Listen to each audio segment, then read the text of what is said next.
understand why that is. Thank you so much, guys. Any order you like. Rather than me introduce them and what they do, once again, I'd like to go ahead and have you guys just sort of talk about yourselves for a bit and what you guys do within your respective companies.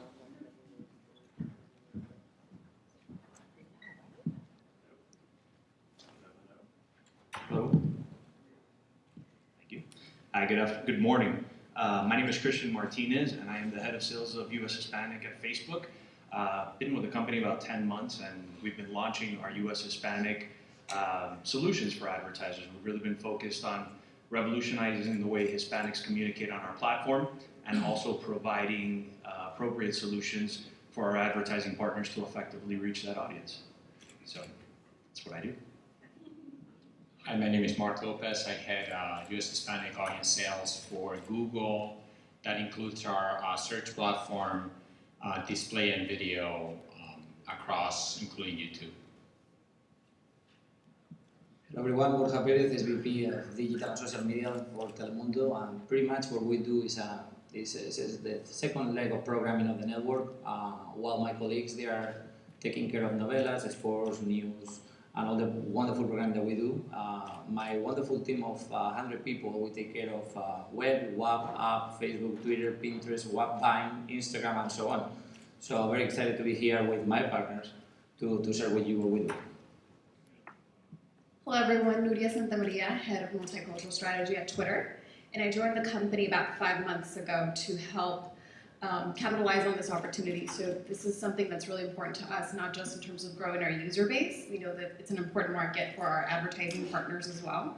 So we're focused on 3 things. One is really understanding who the users are. So we've done that through a lot of research, qualitative and quantitative research.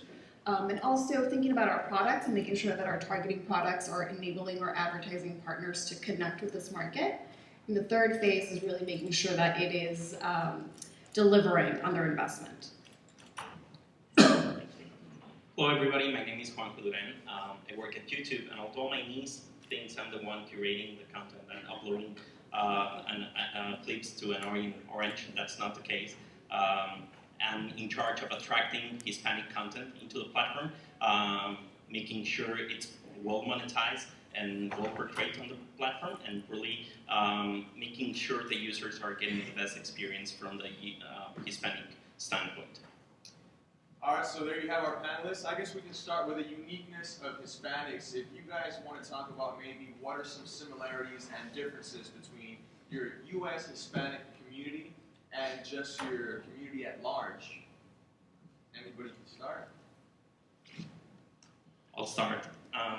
I think although it's very similar, at the same time it's different. Hispanics on YouTube are over-indexing almost in each category consumption of online video. They have a duality. They are accessing general programming, and at the same time they are accessing very unique Hispanic content. They are watching 60% of prime time and on the Hispanic prime time, and on the other side they are watching 48% of English language prime time. They have a very social way of approaching the platform on YouTube. They share everything. They over-index, to give you an idea, 203% versus general market. So although they are very similar, I think at the end of the day, they are different because they are consuming more, engaging more, they are more social, and they are sharing a lot. I have a mic. Can you guys hear me? Yeah, perfect. So similar to Juanjo's comment, there's a lot of similarities between our Hispanic users and our general users. They're coming to the platform because it is live, it's public, it's conversational. They're able to connect with people they know, people they want to know, like celebrities and religious figures, people they admire. They're also coming, to stay in the know and to connect with different passion points. So of course, when we think about the Hispanic market, things like music and sports, those are really going to resonate more with this market. But in terms of just connecting with culture, this is something that we found to be really interesting, in terms of connecting not just with people who share similar backgrounds, maybe other Mexicans in the country or Colombians back home. There's a sense of connecting with culture, not just at a local or domestic level, internationally as well. And then beyond our Latin American countries, we see a lot of these users having a global mindset. You know, they sometimes come from other parts of the world to the US, or their parents might be from other parts of the world. So they're using Twitter to connect beyond the borders, you know, beyond digital borders. So they're connecting to people in India. They're getting involved in relief efforts in Japan after earthquakes. So they're using the platform not just to engage with people like themselves, but really to go even further than that. So again, there's obviously the over-indexing conversation. You know, we see Hispanic users attracted to the platform, so they're twice as likely as their non-Hispanic peers to be active Twitter users. And in terms of mobile, again, I know this consumer base is, you know, over-indexes on mobile. They're mobile first. So we see about 81% of them engaging or accessing Twitter through a mobile device, whether that's a mobile phone or a tablet. And that's versus 76% of the general market. So there's obviously that over-indexing of coming to the platform, accessing the platform through a mobile device, and then using that to connect to, you know, to their peers and to people who may not be like them at a global scale as well. For us at Telemundo as a content producers, you know, I think that we are trying to satisfy a need, or to, we all know that the content availability for our market hasn't been there. You know, if you're in the general market and you look for any type of content, you have more options. And traditionally, our market has been kind of limited by that fact. Now, with the arrival of digital, social, and obviously the mobile platforms, you know, what is happening is an amplify effect. That, you know, first you amplify the ways that you can distribute content. Now it's up to us, the content producers, to amplify the offering. And what I mean by that, as you can see, traditionally, you know, our market has been mostly, you know, soap operas, novellas, sports, soccer. But now we are seeing how, you know, the appetite for programming like realities and stuff like that is happening, and it's helping us to get more audience, larger audience, wider audiences. And I think that is a mix between, you know, the arrival of new platforms that allow us to distribute in more venues, and also the ability of us on creating more and different content. Yeah, and I think going back to Juan's presentation before, which was in my mind amazing, in terms of the strategy of this consumer, and we talked a lot about this conference on total market, it's all about integrating that consumer across all platforms. I mean, this is not, you guys are not listening to us because the consumer is different digitally than it is in traditional platforms. At the end, it's all integrated. So we're talking about the same consumer, a consumer that, as my panelist said before, is highly digital, is highly engaged across platforms. So really what we need to think about is how can we integrate our strategies where multicultural and Hispanic is more and more prevalent across our client set, and really make that core, understanding what those platforms are beyond what we've done historically, you know. And for me, I'm learning every day what works and what doesn't work for our consumer, you know. And it's a learning path for all of us. So I encourage you to take risks. I encourage you to engage this consumer across the platforms. So over the last several months, we've learned a lot in terms of insights specific to our Hispanic audience, and there's definitely a lot of differences between how they interact with our platform compared to the general market.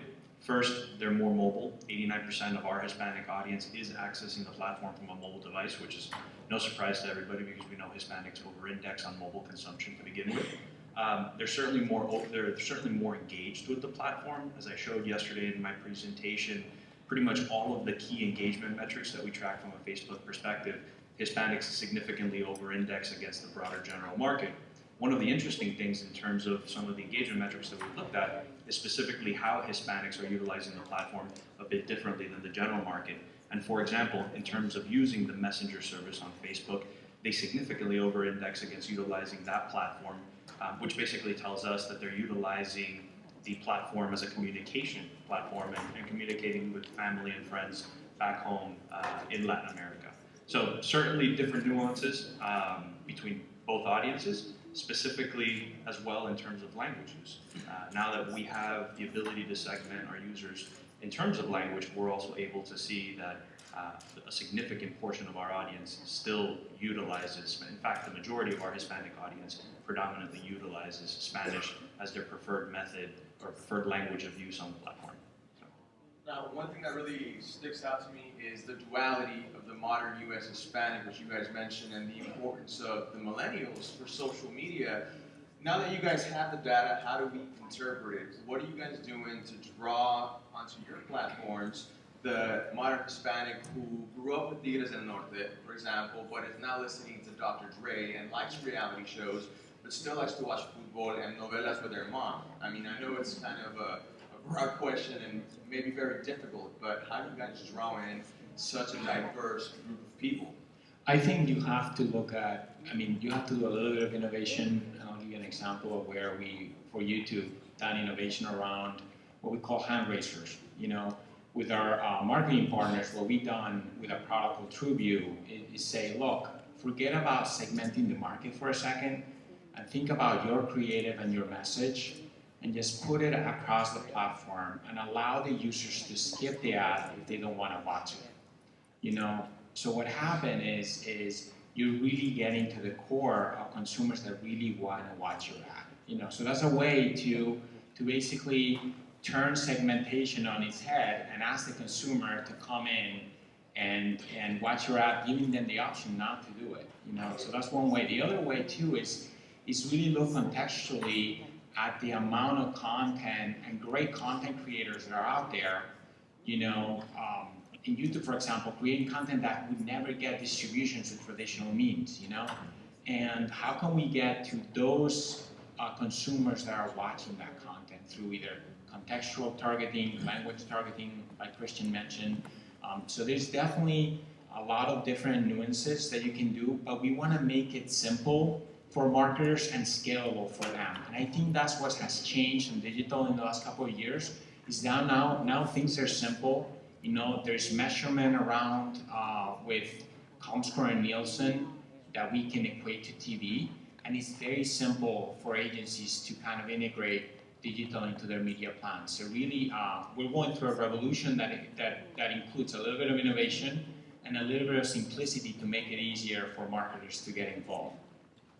So for us, we think of the platform really as an interest graph. So we learn a lot about who you are based on what you do, what you tweet about, what tweets you retweet, what brands you follow, what celebrities you follow. So yes, if you do follow regional Mexican music and you follow a popular hip hop artist, we're able to assess those qualities about you based on your interaction and your engagement on the platform.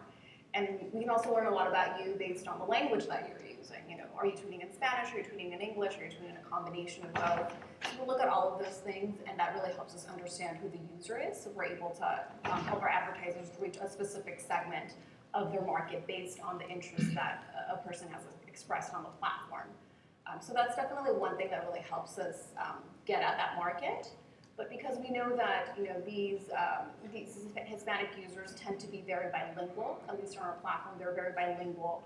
They're going seamlessly between English and Spanish. Within a tweet, we'll see a combination of languages. Maybe the tweet is in English, the hashtag is in Spanish.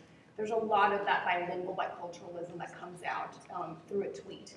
And it's because our platform is really conversational. So the tweets that we see are sort of in the voice of a real person speaking and communicating to friends. So that's one thing that we really look at, is the way that they're engaging, the language that they're using. And one thing that we have is the ability to tap into people that are watching Spanish language programming. So we know that they're tweeting about a show on Telemundo, for example. If they're tweeting about a telenovela, we know that they're tweeting about that telenovela based on the keywords that we're seeing, based on the comments about the storyline or the actors or the characters' names.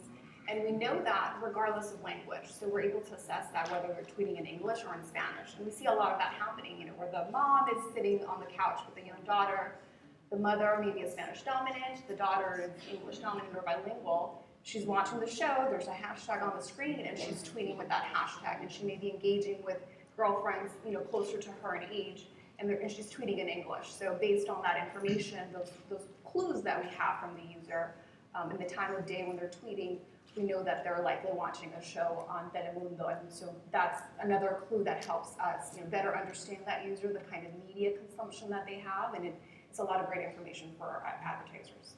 For us, it's kind of like a programming approach, and being part of the NBCU Comcast family is great because we have access to formats that they've been proven, like La Voz, The Voice, or Top Chef, and this approach. I'm gonna mention that one. The Voice, we decided last year to go with The Voice, but made for kids, because we understood that the family household, in the Latino community is different. It was a complete success, and then we brought, the judges like Prince Royce and so on. We're in season 2, and it's working. Top Chef, a great franchise. We added a different component. We did Top Chef celebrities, because we understand that in our community, people are following more the celebrities, and the format is, instead of looking for chefs that they are unknown and at the end they become known or famous, we turn the equation around. And I have, I have an 11-year-old daughter, and she's still not a millennial, thanks God. And I like to test her. Every time that we put this type of programming on TV, she comes to me and says, "Oh, it's like the real one." If she said it's like the real one, we are hitting our mark, right?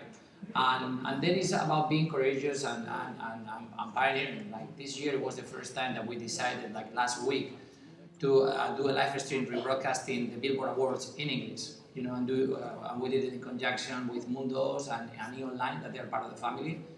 Most of the people are like, "Why are you going to do that in English?" Like, "Well, because I want to amplify the amount of content, and I'm sure that there is an English dominant audience that would like to enjoy the billboards." But the matter it was not to just put the same show. We did it in a very different manner, different anchors, taking into consideration what these millennials like, and that's one way that we learn a lot on what these people like in terms of programming is actually using your platforms. Either one of your platforms, we see how they react to programming via Facebook, Twitter, or Google Plus, and then you see that the chatter is happening in Spanish and English. And then also because of the things that they are commenting, you totally realize that it's an older or younger audience. So it's about to play with the programming and make sure that you look already at franchises that have been proven and listen a lot. That's probably what is going to help us to tune on programming at a faster way, in a more accurate way. For us at YouTube, we tried, as Mark was saying, to not segment that much. We think the lines are blurring. Instead of focusing on the millennials type of calling this fan base, we try to focus on the Generation Z. That for us means people that are curating, that are connected, and really they can be young adults, they can be teens, they can be older people, but they are constantly engaged, leaning forward as a fan base with that content. And what we do on the content side of the business, we are making sure that all kind of content that this fan base is interested in, whether it is Hispanic or it is general market, is in the platform, and it's curated on a different way so they can engage and they can continue that conversation. So to give you an example, we had the first episode of the final season of Girls from HBO just this year. At the same time, that fan base is leaning forward and watching Camelia La Tejana clips on the platform. So we're trying to make sure they are able to switch back and forward on whatever they are trying to access, and making it easier for them to share and continue that conversation, as you were saying. Yesterday, with the Real Madrid win over Bayern, sorry if there's any German people here, but the conversation followed after the game. They continue to share each goal and talk about specific things. It's not about just watching the game. It's about really sharing what they feel about one specific part of that match. So we are making sure that that content is available for them and that it's optimized, it's shareable, and it's for the content owners. It's being able to be monetized, and that means for the brands that it's reachable. That's something that you can place your brand next to it. You can make sure you're reaching the correct audience. And from a Facebook perspective, it's not so much about drawing specific groups in, because we don't necessarily try to change the product experience for different segments. We try to keep the product and the algorithm driving relevancy for everyone that utilizes the platform. And again, we don't actually create content, so it's a little bit different. But what we do try to focus on is driving relevancy for our advertisers by understanding the nuances and differences between the different segments, in this case, different groups within the Hispanic audience. We're able to provide insights to our advertisers in order for them to be able to drive relevancy from an advertising perspective and keep that message personalized for each individual group that they reach, and really keep that advertising experience almost as a content experience in which when it appears in the news feed, it's driving engagement and an interaction from that audience. So that's how we approach that. So what does it tell us about the incredible purchasing power of U.S. Hispanics, the fact that on any given day, even today, for example, Real Madrid is still trending. You mentioned Real Madrid, Bayern Munich, that is still trending in the U.S. today on Facebook, on Twitter, and you mentioned the Billboard Awards. How do you feel to know that in the United States, not just for people who customize their trending topics around, Latino interests, but just in general in the U.S., the Billboard Awards were one of the top trends on Twitter, for example. What does that tell us about the purchasing power of Hispanics and how much they can really just influence what is popular on all of these different social media platforms? I can tell you because of the reference. I was amazed. Last Thursday we were trending worldwide for 7 hours. And when you realize that an event that is taking place in Miami is being, so relevant around the world, then it opened up to the next conversation and opened up to where is the marketing going, what type of opportunities you bring to your partners, because obviously the partners that they were, with us during the billboards, they are partners that they are focusing on the U.S. Hispanic market, but the message went outside of the U.S. Hispanic market.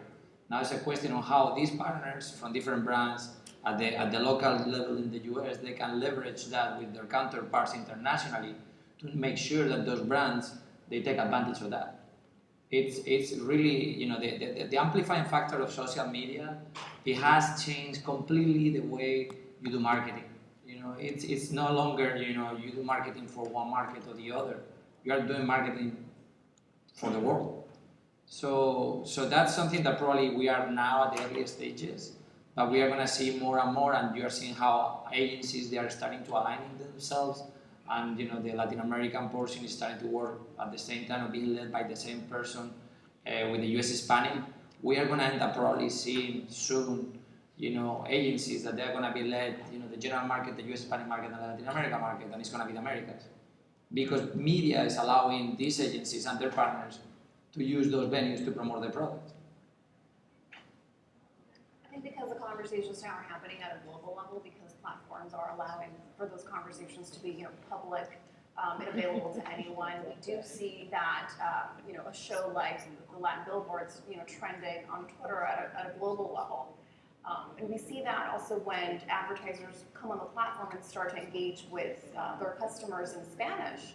For example, in the case of Honda, they came onto the platform, started tweeting in Spanish around our World Cup campaign, and the followers from Latin America started to engage in that conversation. So it no longer became the U.S. Hispanic conversation, it became the Latin American conversation. So again, we're seeing that with our advertisers as well.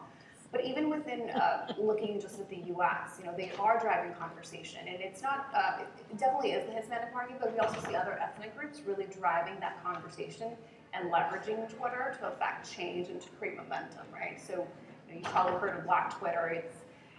It's a community that gathers and rallies behind issues that are important to the African American community, and we're seeing that in the Hispanic community as well. There's hashtags that people are rallying behind to create awareness around certain issues and to mobilize people. So again, they're being used to create cultural movements and cultural awareness beyond these ethnic communities at a more broader level. What can you tell us about the World Cup? Needless to say, every day on any social media platform, on YouTube, some of the most viewed videos are, golazos or LeBron James, that elbow to the throat and things like that. But specifically this summer, the World Cup is such an exciting time. In your experience, what are advertisers doing to prepare for what's going to come with all of the World Cup attention? I think the World Cup is an amazing event for the market as a whole. For the US, it's becoming more and more prevalent. What marketers are doing this year is a little bit different than previous years. Is they're looking at the experience of the World Cup, not just the actual event. So the World Cup are a set of games over 4 or 5 week period. But really, the experience started well before. Not only in the field but also culturally. Among families that come from different countries. The buzz, the talk about it. And that lives online. That lives on all of our platforms. So marketers this year are becoming a lot savvier to say, look, I want to own the World Cup. I may be an official sponsor, I may not. I may be an official TV partner, I may not. But I want to own it on the web. I want to make sure that when people are searching for that talent, for those players, for those nuances that happen around the actual event, that my brand is there to initiate a conversation. I want to make sure that as people are sharing stories, videos, tweets, that I want to be there when they're doing it. And it's really easy for them to activate that. All of our platforms have segmentation criteria around contextual that allows them to do that. So it's making it very, very interesting, the way that it's not just an event, it's an experience, and the way that digital is really amplifying the actual event to the extent that we've never seen before. We saw it a little bit, at least on the search side 4 years ago, but now we're going to see it across all platforms, really magnified. And I think for us, when we think of Twitter, we think, of course, real time in the moment, and there's no better way to experience a sports event as big as a World Cup than in real time in the moment.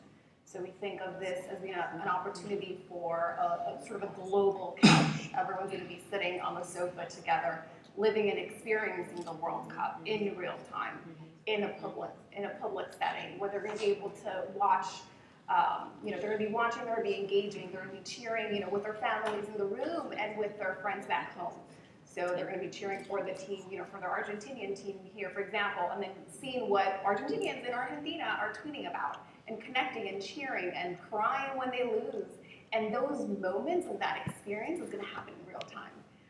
And so we're expecting a lot of conversation happening around that, an incredible opportunity for advertisers to join the conversation, to be part of those moments.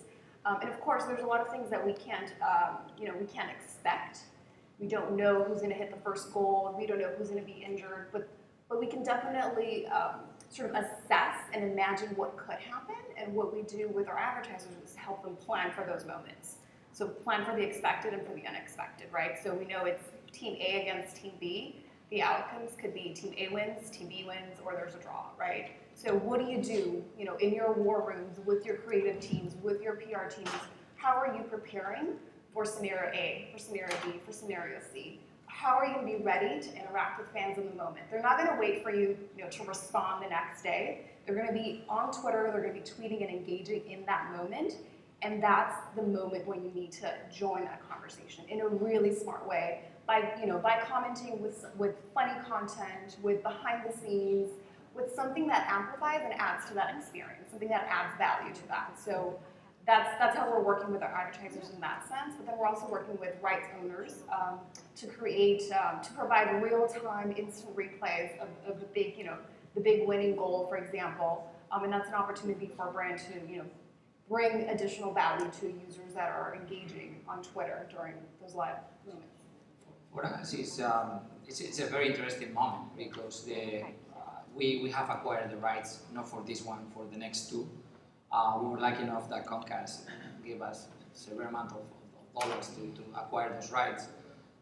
This year, for us, strategically, we are assembling a humongous team of research, digital, and what we're going to be doing is looking very closely at the activity and performance and behavior that is going to happen across your platforms. Because my question, and what it keeps me up at night, is it's happening from Brazil, the country with the largest internet penetration in Latin America. We know how people are so passionate about this. There's going to be all these stadiums full of people. Mobile devices are becoming better and better and better. And you're going to have a lot of user-generated content uploaded immediately to different social networks. And the question is, how fast the people that they have, the rights of this and the access to the official content are going to be able to put the content. You're going to have somebody in row 3 taking the goal from Ronaldo, uploading it through Twitter, Facebook, or any other platform faster than probably the programmers that hold the rights. So knowing that that's going to happen to me, probably after July, I want to make sure that we analyze what is the behavior and what is going to happen, because the whole way of programming around these massive big events has changed dramatically. Other things that they open up that I think that in the past, and it goes back to the question that you said before, the workout rights, they are not only that game that happen or those games that happen every 4 years. With those rights, you have access to the women's workout. You have to the sub-21 or sub-17, that by the way, they are the millennials. That open up an entire new opportunity for the advertising community to really interact with this. We saw how back in the Olympics, the Olympics, it was all about moms. And P&G was very clear, was one of the most important partners of the Olympics and worked closely with us and NBC. Why not to do it with the women's workout? Any advertiser interested in millennials, why not to do it with the sub-21 or sub-21 or sub-17? So that's how it's for good. We open up new opportunities, but we have to understand that these days, the consumer is going to have access to the content in a different manner. The World Cup's a huge opportunity for us. I think we can all agree this will be the first World Cup in the history of the sport that will be social and mobile in nature. It's going to be viewed across multiple screens, so we know that in terms of second screen, while people are watching the games on Univision or ESPN, they're going to be interacting with Facebook and Twitter and all of our platforms simultaneously. And advertisers are certainly aware of that and become very savvy to that. We've been working very closely with a lot of our advertising partners to effectively give them a forum to reach this audience during those moments of increased interactions with our platforms. So to Mark's point earlier, the approach that many advertisers are taking is starting that process earlier. We know based on chatter on our platform, the interest around World Cup and sports starts way before the tournament actually starts. And our advertising partners are really building robust programs to capitalize on that from early on, from when the chatter really takes off in the next few weeks, to well past the World Cup through the celebration phase. But this is a huge opportunity for all of our advertisers to really interact with these viewers, with this audience, in a very meaningful way across multiple touch points. Just to complement, I think Borja brought a great point here around copyrights.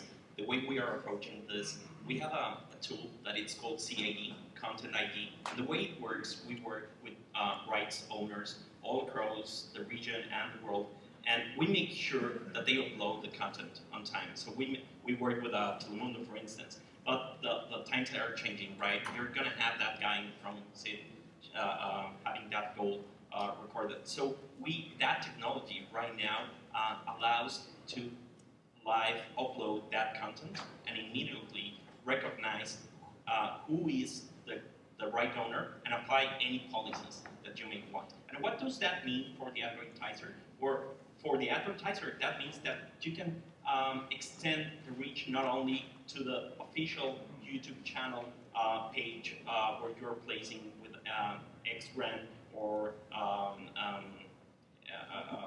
some match or a play game or something like that. You can extend that to any user-generated content, and you will be able to reach larger audiences and get into what those audiences are uploading and monetize at the end of the day. So let's talk a little bit about authenticity. In your experiences, what have been some of the most successful and authentic social ad campaigns? What makes a successful and authentic ad campaign for an advertiser? Relevancy and personalization. I think those are the two things that we're really trying to focus on and giving the tools to our advertisers to take advantage of. But in the case of Facebook, capturing the attention of that user in newsfeed in a very authentic and natural way in which the advertising almost flows like it's content and is relevant to that user in the language that they're utilizing, I think truly drives authenticity, and some of the best campaigns that we've seen have really capitalized on that over the last several months. I mean, I think that if your campaign, if your marketing today is not authentic, you are not going to be successful. And what digital has that's unique in a way is that we live and die by our numbers.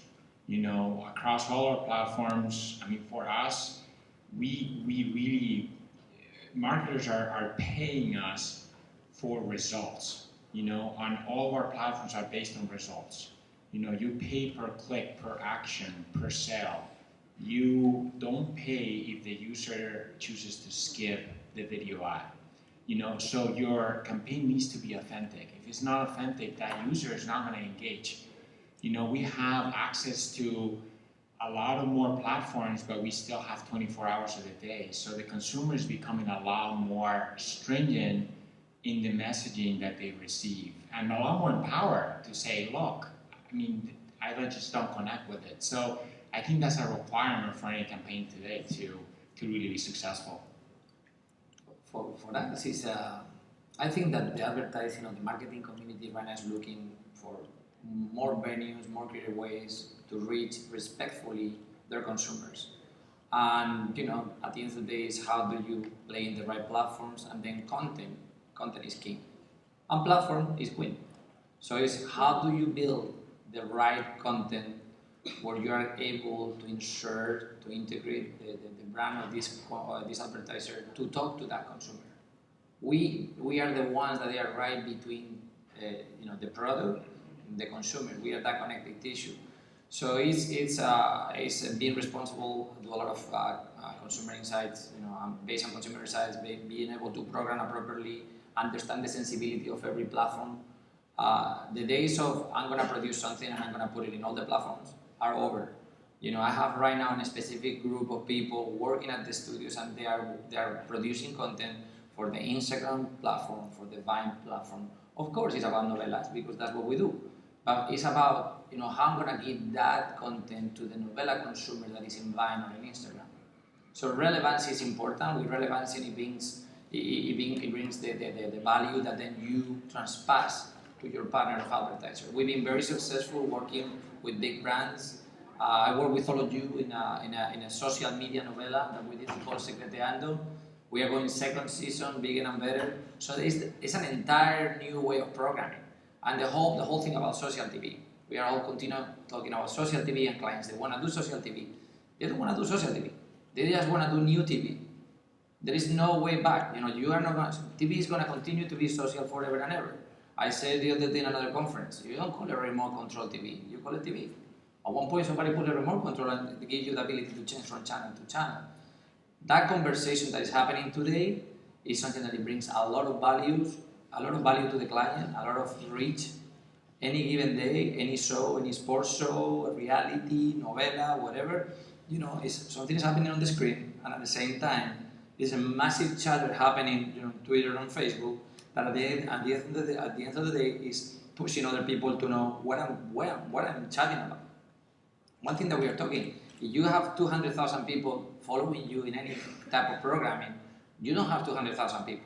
You have 2,100 people multiplied by an average of 500,000 that they are 500 that they are like the ones that they are following these 200,000. So you have right there a huge opportunity to expand your brand. So that's the way we are approaching, and then obviously working with you and your measurement systems and everything to be able to deliver the right reports to show the ROI in those campaigns. I think authenticity and relevancy are married with passion.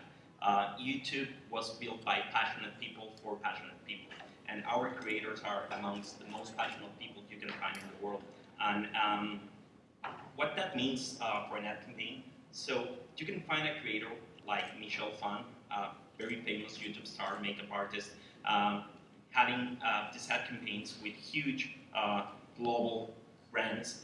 And you can find some Hispanic creators like Carla Celis from Me Too, creating this amazing content around some brands they love, but they love it. If they don't love it, they're not going to talk about that. And as a brand, you can make sure that you're transmitting correctly that message to the people that you want to engage.